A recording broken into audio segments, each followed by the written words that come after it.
So mga par, dalawang araw na lang nga po bago ang laban ni Ramon Cardenas kalaban ng Japanese monster Naoya Inoue sa Las Vegas. Kung saan mga idol, sobrang napiko naman po ang Team Cardenas kay Inoue. Dahil ngayong araw po mga idol, brutal na pinag-uusapan ng bakbakan ni Naoya Inoue kalaban si Murodjon Akhmadaliev. Sa katunayan nito mga boss, sabi ng promoter ni Akhmadaliev na si Ed Hearn, kasado na ang laban ni MJ at Inoue. Planchado na daw ang lahat mga idol para sa undisputed fight nila na gaganapin sa September 14 sa Tokyo, Japan. At sa next week daw i-announce ang laban nila mga boss. Well, talagang nakakabastos to mga idol. Para sa part ni Ramon Cardenas, parang sinabi na rin sa kanya mga idol na wala na talaga ito pag-asa manalo sa laban. Baliwala na ang kanyang lakas. At syempre ang game plan na pinag-aralan ni Ramon Cardenas. Dahil ina-expect na pala ito matalo. Parang pinalaban lamang si Cardenas dito mga idol kay Inoue para magpasikat lamang ang Hapones sa kanyang comeback fight sa US. Kaya duda talaga tayo mga idol. Sakaling kaya ni Cardenas makipagsabayan kay Inoue at umabot ito sa final bell ng laban, talagang may hocus-pocus sa scorecards ng mga judges. Dahil sa planado na pala ang laban ni Inoue at Akhmadaliev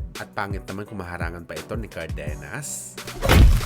Samantala matapos nga po natin binalita mga idol na posible labanan ng ating pambansang kamao Manny Pacquiao sa unification fight ang mananalo sa bakbakan sa pagitan ni Rolando Romero at Ryan Garcia bukas. Sakaling masilat ni Pacman si Mario Barrios sa bakbakan. Kung sa marami nga ang nagsasabi mga idol na imposible daw talaga mapalaban si Pacman sa isang unification fight. Palaban si Romero o di kaya si Ryan Garcia. Dahil kung babalik man daw si Pacman sa action sa ibabaw ng boxing ring, siguradong isang laban lang ito mga idol. Pero para sa atin mga boss, gusto lang talaga ni Manny Pacquiao na lumaban sa pro para maging kampiyon sa kanyang huling laban. Bagamat pwede naman talaga mga idol makalaban ni Pacman ang mananalo kay Romero at Ryan Garcia. Sakaling gustuhin nito ang ibang rota mga boss at wag labanan si Mario Barrios at piliin lumaban sa WBA regular title. Tandaan po natin mga idol, isang super champion po si Pacman ng WBA. Ginawaran pa ito ng parangal na champion for life ng WBA. Ibig sabihin nito mga idol, may karapatan pa rin si Pacman na hamunin si Romero o di kaya si Ryan Garcia. At hindi natin binabaliwala ang senaryo na to mga boss dahil nga punteriya ni Boss Manny ang isang title fight at syempre ang money fight at sigurado malaking pera makukuha ni Manny Pacquiao kapag napalaban ito kay Ryan Garcia kumpara kay Mario Barrios.